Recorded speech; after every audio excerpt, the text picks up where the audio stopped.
রকবা, অথবা আও ইতআমুন ফি ইয়াউমিন যি মাসগবা, অথবা দুর্ভিক্ষের দিনে, অভাবের সময়, মানুষের যখন অভাব থাকে তখন মানুষকে খাবার খাওয়ানো। এটা হলো জান্নাতের পথ। এগুলি কিসের পথ? জান্নাতের পথ। ফি ইয়াউমিন যি মাসগবা কয় কিরকম মানুষকে খাবার খাওয়াবা, কয় ইয়াতীমান যা মাকরাবা, এতিম আত্মীয় স্বজন, এতিম এতিম আত্মীয় স্বজনদেরকে খাবারের ব্যবস্থা করা, এটা জান্নাতের পথ। আও মিসকিনান যা মাতরবা, অথবা এমন মিসকিনকে খাবার খাওয়ানো যে ধুলাবালি যার গায়ে লাগে থাকে, যার গায়ে কি লাগে থাকে, মানে তাকে দেখার কেউ নাই, সে অসহায়, এতিম, অভাব, অনটন, এরকম মানুষদেরকে এদের দিকে তাকানো, এদের দিকে খেয়াল রাখা, এটা হলো জান্নাতের পথ। তো জান্নাতের পথটাকে, জান্নাতটাকে কষ্ট, আল্লাহ বলে হুজিবাতিল জান্নাতু বিল মাকারি, জান্নাতকে কষ্ট ক্লেশ দিয়ে, কি শীতের সময় ফজরের নামাজ পড়া কি এত ঝাপটিখানি কথা নেই? আর শীতের সময় বাদ দেন না, এই তো শীত নাই, এই সময়ও তো ফজরের নামাজ পড়াটা কঠিন। একমাত্র আল্লাহর যাদের ভিতরে আজান দেওয়ার ঘুমের সময়, একা রাত একটার সময় ঘুমাইলেও 5:30 ফজরের নামাজ, পাঁচটা বরাবর 5টার সময় অ্যালার্ম দিতে হয়, নামাজ পড়তে হইব, আমার নামাজ পড়তে, এই টেনশন মাথায় আছে। আবার আরেকজনকে বলে রাখে দিও, এলাম তো ঘুমের চাপে হয়তো বন্ধ করে থিও, আপনি আর ডাক দিয়েন, নামাজ যেন আমার মিস না হয়। এই ফজরের নামাজ পড়া বড় কষ্টের জিনিস। আপনি নিজের কষ্টের ঘামের টাকা গরিব এতিম অসহায় মানুষকে দিয়ে দিবেন, এটা কি এত আরামের জিনিস নেই? এটা দিতে মন লাগে, কষ্ট হয়, কষ্ট হয়। এই কষ্টের কারণে আল্লাহ তাআলা জান্নাত দিবে। আল্লাহু আকবার। এই জন্য ভাই, আমাদের সামনে দুইটা পথ আছে।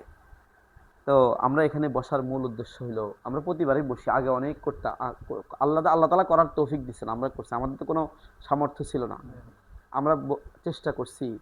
এই গ্রাম, আলহামদুলিল্লাহ, এক সময় এই গ্রামের বহু ছেলে পেলে আলহামদুলিল্লাহ, যারা এখনো অনেকে ধরে রাখছে, আর কেউ আছে ভুলে গেছে। তো আমাদের দুর্বলতা যে আমরা ওদেরকে ধরে রাখতে পারি নাই। আজকে আপনি ঘরের দিকে যান, এলাকার দিকে তাকান, আপনি যেদিকে তাকাবেন, যুবক 15 বছর, 20 বছর, 25 বছর, 30 বছর ছেলেপেলেরা আজকে মোবাইল আর মোবাইল, চুল এত বড় বড়, তার টাকনুর নিচে প্যান্ট, তার গায়ে কোনো সুন্নতি পোশাক নাই, চুলের মধ্যে সুন্নত নাই, মুখের মধ্যে সুন্নত নাই, হ্যাঁ, তার মন মতো জীবনযাপন করতেছে, তার নামাজ নাই, আল্লাহ নাই, আল্লাহ রসুল নাই, তার ভিতরে কালিমা পারে না। বলছি ইসলামের কালিমা কি? সুন্দর করে কালিমাটা লা ইলাহা ইল্লাল্লাহ মুহাম্মাদুর রাসূলুল্লাহ, এই কালিমাটা সুন্দর করে বলতে পারবে না। কালিমা যদি কালিমা বলতেও পারে, বলছে তুমি যে কইলা লা ইলাহা ইল্লাল্লাহ মুহাম্মাদুর রাসূলুল্লাহ, এটা অর্থ কি? অর্থ তো আমি জানি না, অথচ আমরা মুসলমান। আর এই গ্রামে এই খুঁজলে এই 90-98 জন হিন্দু মানুষ, আমার তো ভবানীপুরতে মানে কোনো হিন্দু বাড়ি নাই, আসেনি? নাই, সব মুসলমান। অথচ ইসলামের মূল শিক্ষা, আল্লাহ রাসূল বলে ইসলাম, এই বিল্ডিংয়ে কয়টা পিলার আছে, এই ঘরের ভিতর 10টা 12টা হইব, ইসলাম এরকম 5টা পিলারের উপর দাঁড়ায় আছে। 1 নাম্বার পিলার হলো কালিমা লা ইলাহা ইল্লাল্লাহ মুহাম্মাদুর রাসূলুল্লাহ। এই কালিমার অর্থই আমি 1 নাম্বার পিলারে আমার নাই, 1 নাম্বার পিলারে আমি শিখি নাই, জানি না। জানলো 1 নাম্বার পিলার যদি আমি ঠিক করে শিখতাম যে আমার আল্লাহ ছাড়া আমার কেউ নাই, তাহলে আমি কি নামাজ ছাড়তে পারি? হ্যাঁ, আমি কি মিথ্যা কথা বলতে পারি? আমি কি অন্যায় কাজ করতে পারি? সম্ভব না তো। কারণ আমার তো আল্লাহর কাছে ফিরে যেতে হবে।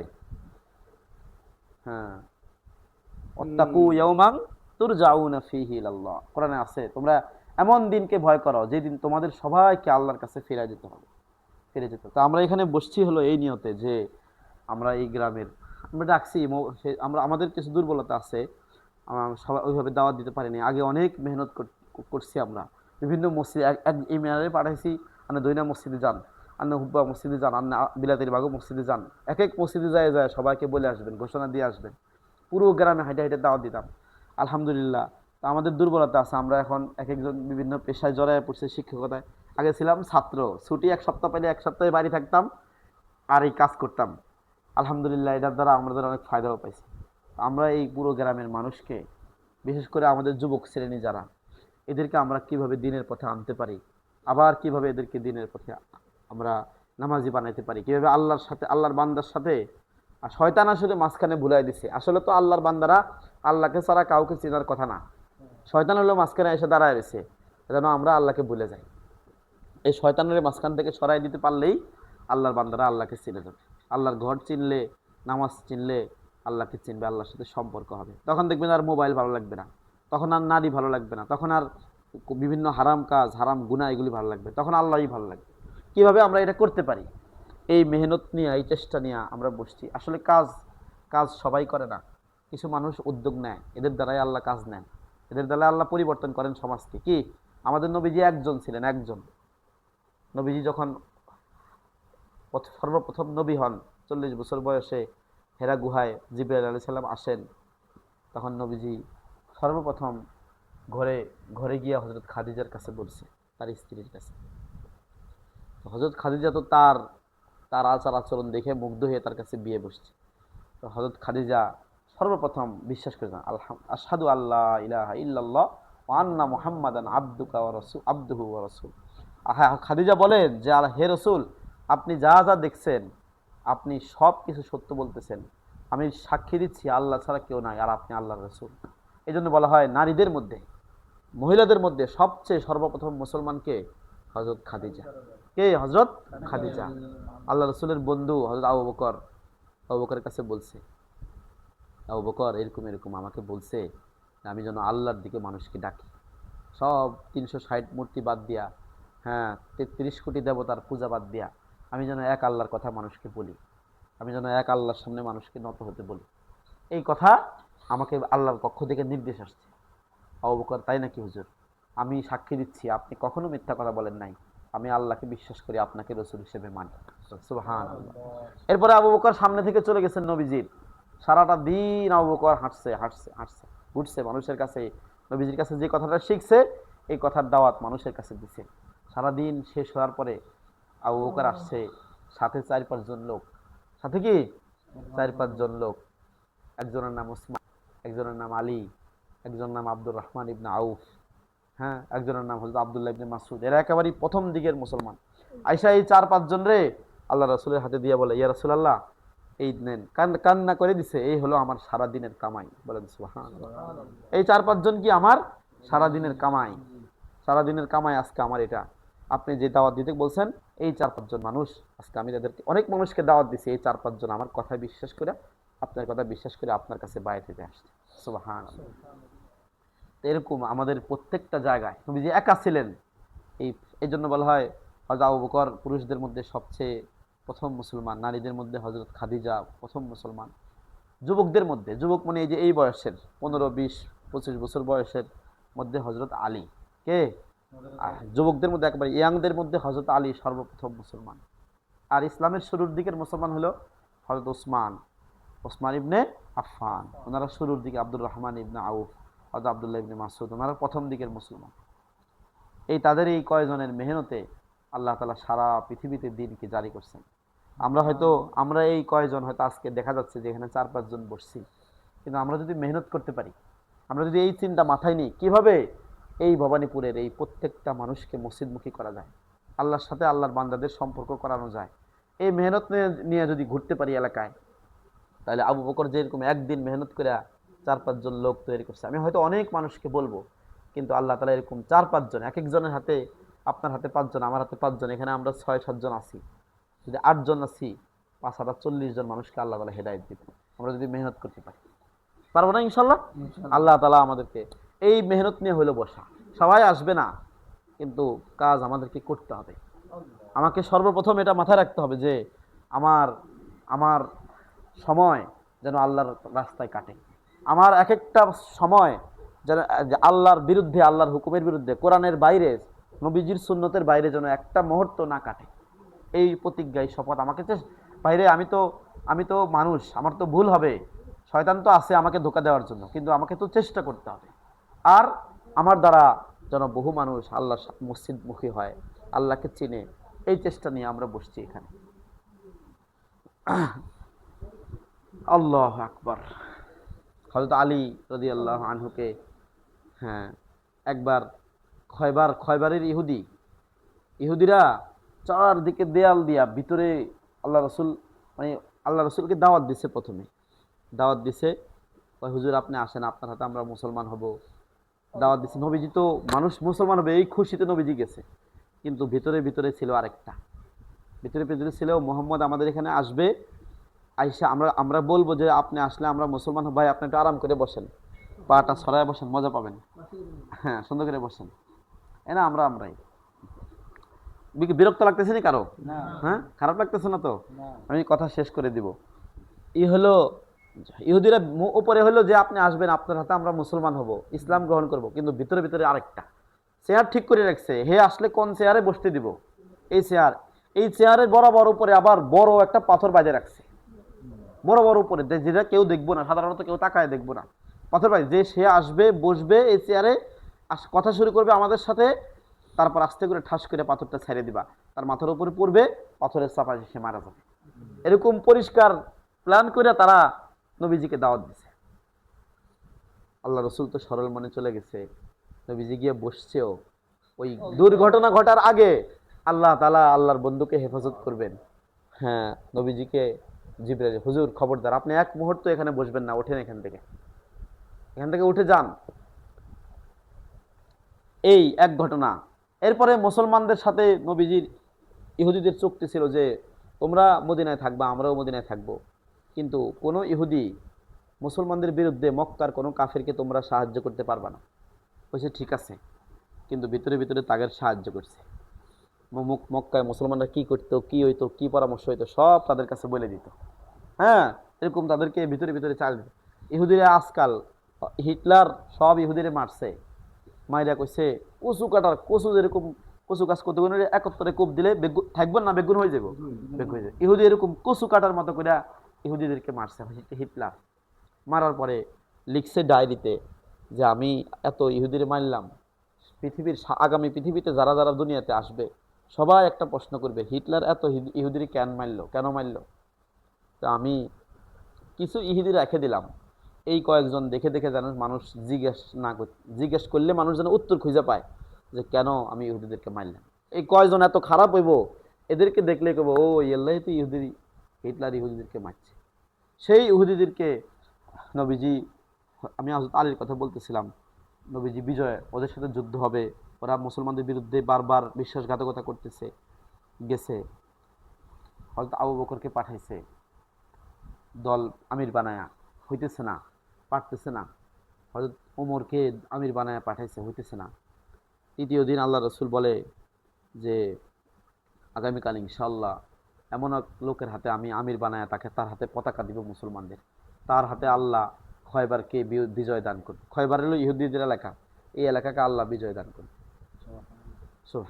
এখন সাহাবাই কেরাম তো কিরে, আবু বকর গেল, ওসমান গেল, আলী গেল, কারো হাতে বিজয় হলো না। আগামীকাল কার হাতে জানি সকালবেলা নবীজি পতাকাটা দেয় আর আল্লাহ বিজয় দান করে। নবীজি সকাল হইতে হইতে সবাই তো উৎসুক, কার নাম বলে। নবীজি কয় হযরত আলীকে ডাক দাও। সুবহানাল্লাহ। ডাক দিয়া একজন ডাক দিতে গেছে, আয়েশা কয় হুজুর হযরত আলীর তো চোখ উঠছে, চোখ ওঠে না মানুষের, চোখ দুখলে চোখ ব্যথা করে, হযরত আলীর তো চোখ উঠছে। আল্লাহ তাকে, সে তো অসুস্থ, সে শুয়ে রয়েছে, তাকে ডাক দাও। হযরত আলী আস্তে অসুস্থ শরীর নিয়ে আস্তে আস্তে আসছে, এসে নবীজির সামনে বসছে। নবীজি তার মুখের একটু থুতু নিয়ে হালকা করে আর দুই চোখের উপরে বুলাই দিছে, দুই চোখ সাথে সাথে সুস্থ হয়ে গেছে। হ্যাঁ, সাথে সাথে সুস্থ হওয়ার পরে হযরত আলীর হাতে পতাকা দিচ্ছে।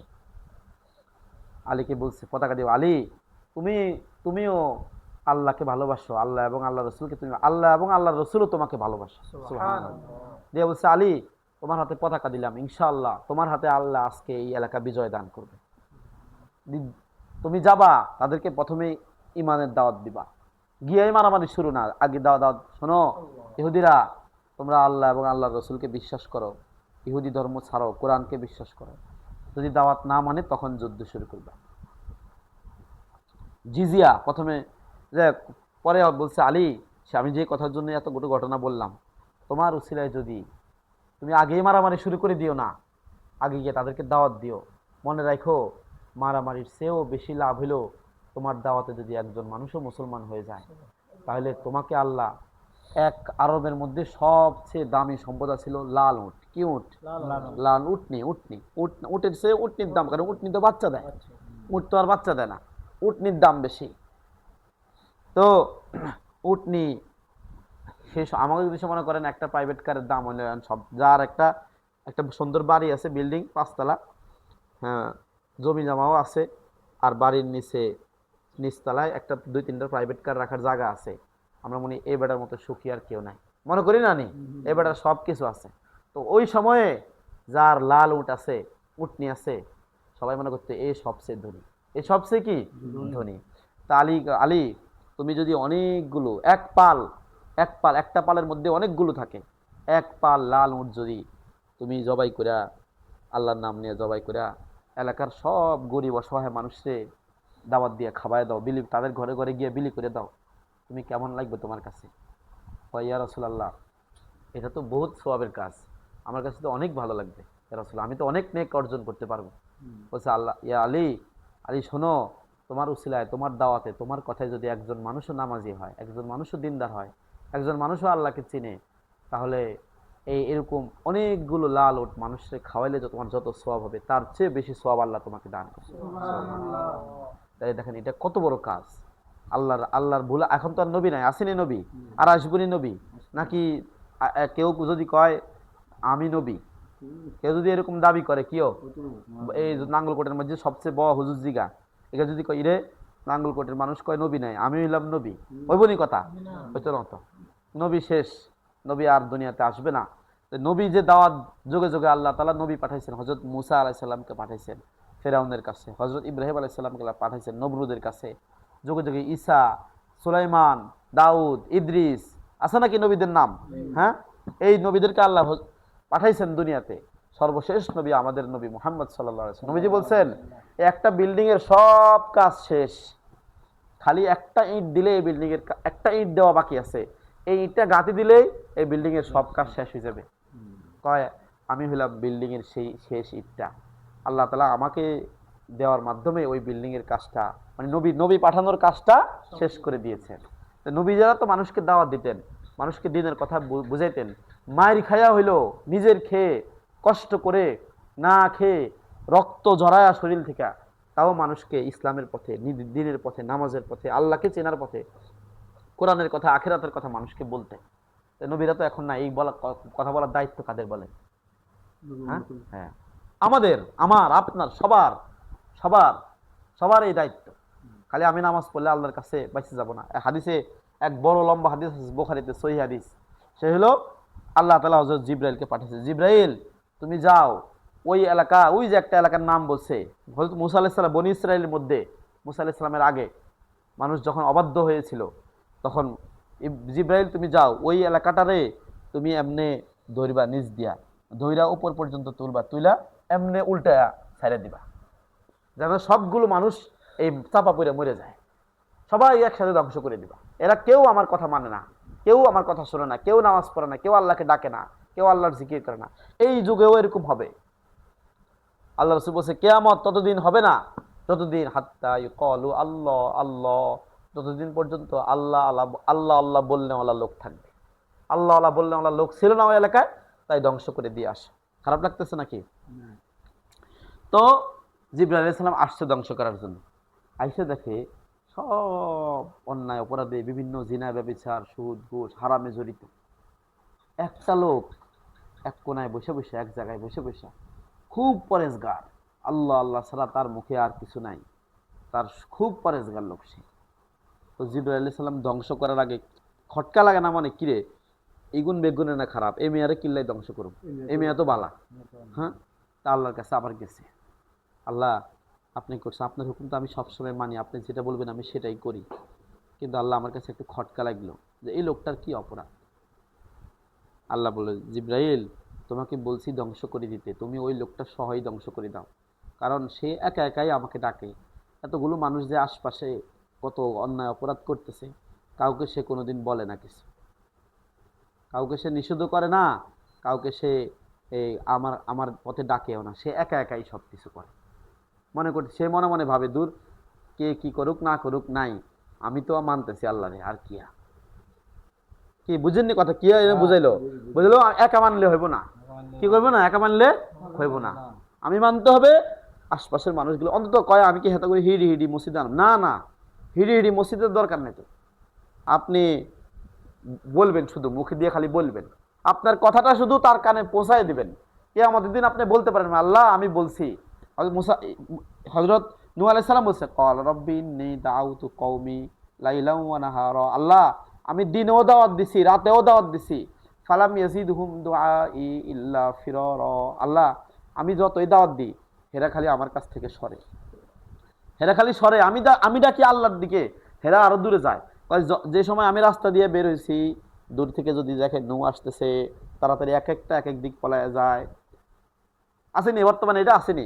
তবলিগালারা মসজিদ তুন বার হয় ইয়ো দোয়ালে যেগুন বই আছে এগুলো যায় কত নামাজের কথা কন, দোয়ানালারা যে সময় দেখছে মসজিদ তুন বার হয়েছে ওগা বিলই মুই দৌড়ার ওগা হি মুই দৌড়ার দেননি। হ্যাঁ হ্যাঁ হ্যাঁ হুজুরের আয় ধরব নামাজ আল্লাহ ধরব, এইগুলো আসেনি? এটার চেয়েও ভয়ঙ্কর অবস্থা হয়েছে হযরত নূহ আলাইহিস সালামের যুগে। ওয়াইন্নী কুল্লামা দাউতুহুম লিতাগফিরা লাহুম জাআলু আসাবিআহুম ফি আযানিহিম, আল্লাহ যখন আমি তাদেরকে ডাকতে গেছি, এই তোমরা চলে যাও, শেষ করে দিতেছি তো,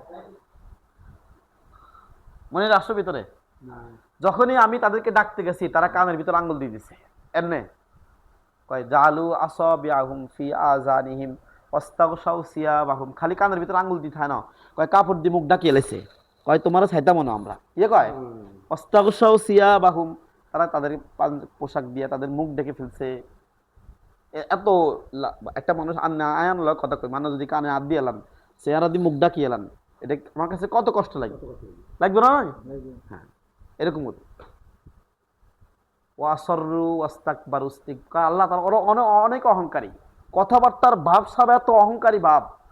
আল্লাহ এদেরকে আমি বহুত 950 বছর হযরত নূহ আলাইহিস সালাম মানুষকে দাওয়াত দিয়েছেন, আমি এত কারো করে জোর করে ধরিয়ে আনে না, তো এটা তো কঠিন না কিও, আমার বাড়ির লোকগুলোকে, আমার ছেলেগুলোকে, আমার সংসারের গুলোকে, আমার নাতি নাতকেরগুলোকে রাস্তায় বন্ধু বান্ধব যাদের সাথে দেখা লাগছে এগুলো শুধু আমি আল্লাহর কথাটা বুঝাবো নরম ভাষায়, যেভাবে বললে মানুষের অন্তরে লাগে, এই কথা খালি বুঝাবো, এটা আমার দায়িত্ব। এটুক করলে ইনশাআল্লাহ ইনশাআল্লাহ আল্লাহ রসুল দাওয়াত দিয়েছেন 13 বছর কোন জায়গায়? মক্কায়। দাওয়াত দিয়েছেন কোন জায়গায়? মক্কার মানুষ তো মুসলমান হইলো না, হিটলো হেমেয়ারে মারলো, রক্ত বের করলো, কষ্ট দিল, ঘর বাড়ি ছাড়তে বাধ্য করলো, মুসলমান হলো কারা? মদিনার লোকেরা। আমি আমি আপনি দাওয়াত দিব আমার ঘরে, দাওয়াত দিব আমার ছেলেরে, দাওয়াত দিব ভবানীপুরে, ইনশাআল্লাহ আমার দাওয়াত কখনো বিফলে যাবে না। হয়তো ভবানীপুরের মানুষ হবে না, আল্লাহ না করুক, কিন্তু আমার এই দাওয়াতের ফল হয়তো দুই গ্রামে গিয়ে পড়বে, আমার এই দাওয়াতের ফল হয়তো ভারতে গিয়ে পড়বে, আমার এই দাওয়াতের ফল হয়তো আমেরিকায় গিয়ে পড়বে, কি পড়বে না? আল্লাহ রসুলের মক্কার দাওয়াতের ফল গিয়ে পড়ছে মদিনায়, আমার দাওয়াতের ফল কখনো বিফলে যাবে না। আমি ভবানীপুর দাওয়াত দিব, এই দাওয়াতের ফল আল্লাহ অন্য জায়গায় না অন্য জায়গায় ফুটাবে। এই জন্য আমাদেরকে এই দাওয়াতের কাজ করতে হবে। আমরা প্রত্যেকে ইনশাআল্লাহ চেষ্টা করব, এই ঈদে না শুধু, আমরা যখনই বাড়িতে আসব, আমরা আমাদের গ্রামের যুবকদের, এবার তো মেহনত করতে পারি না বিভিন্ন কাজকর্মের কারণে, মেহনত করে করে প্রয়োজনে মাইকিং করে আমরা মানুষদেরকে ডাকবো, ডেকে আমরা ইনশাআল্লাহ দিনে আলোচনা করব। আপনারা সবাই পারবেন তো ইনশাআল্লাহ দাওয়াত দেওয়ার জন্য? আমাদের আমাদের সন্তান যেন, আমাদের এলাকার মানুষ যেন প্রত্যেকে আল্লাহর রসুলের বান্দা উম্মত, আল্লাহর বান্দা, আল্লাহর বান্দারা কোরআন না শিখে, দোয়া না শিখে কবরে চলে যেতেছে, এই আফসোস আমার ভিতরে থাকা দরকার। হ্যাঁ, কত মানুষ কবরে চলে গেল, সূরা ফাতিহাটাও ঠিক হইল না, সূরা ফাতিহাটাও ঠিক হইল না, নামাজটা ঠিক হইল না, চলে গেল। এই জন্য আমরা সবাই এটার জন্য চেষ্টা করব, মেহনত করব। কখনোই আমার সামনে ওই আমি একবার যেন এরকম হয়, আপনি যে এলাকায় চলেন যেন এরকম হয়, সবার মুখে মুখে যেন এটা হয়, এই মেয়া ইয়ে লাগবে, এই মেয়া দেখলে নামাজের কথা কইব, এটা যেন সবার মুখে মুখে থাকে। আমি আমার মসজিদে এটা হয়েছে আলহামদুলিল্লাহ, আমি অহংকার করি না, হুজুরাই লেগেছে, হুজুর দেখলে অনেক মসজিদে যাওয়ার কথা কই, এটা যেন সবার মুখে মুখে আল্লাহর কাছে সাক্ষী দিতে পারবেন, আল্লাহ আপনি আমার এলাকার মানুষগুলোকে জিজ্ঞেস করেন। আমি সবসময় এদেরকে বলছি, হ্যাঁ সবসময় এদেরকে বলছি, আসুক না আসুক, তা আপনি এরকম হয়ে যাবেন, কয় হুজুর এরকম হলে মোল্লা কয় কয় মেয়া হুজুর হইজা লাগছে, মেয়া মোল্লা হইজা লাগছে। আরে ভাই, এই দুনিয়া কয় দিনের? আমাকে তো অনন্তকালের জন্য যাইতে হবে, আজানের সময় গেছে, হ্যাঁ আমাকে তো অনন্তকালের জন্য যাইতে হবে, নাকি যাইতে হবে না? হ্যাঁ, প্রস্তুতি, সেটার প্রস্তুতি আমি নিব। মানুষ কি বলল, কে কি বলল, আমি আমার আল্লাহকে খুশি করতে পারলেই তো সবচেয়ে বড় সফলতা আমার। হ্যাঁ, তো এটার জন্য আমরা চেষ্টা করবো তো ইনশাআল্লাহ, প্রত্যেকে যার যার অবস্থান থেকে চেষ্টা করবো, ইনশাআল্লাহ সফলতা আসবে। মুফতি সাহেব হুজুর অল্প কিছু কথা বলেন, বলে ফেলেন আপনি। আলহামদুলিল্লাহ, তা আমরা আজকের জন্য এখানেই শেষ করতেছি। আর কথা হইলো, এই যে আমরা বসলাম, আল্লাহ রসুল মানুষকে তাসকিয়া, তারবিয়াত, তালিম। তাসকিয়া হলো মানুষের ভিতরের সংশোধন। মানুষের কইও আঙ্গ জ্বর হয়,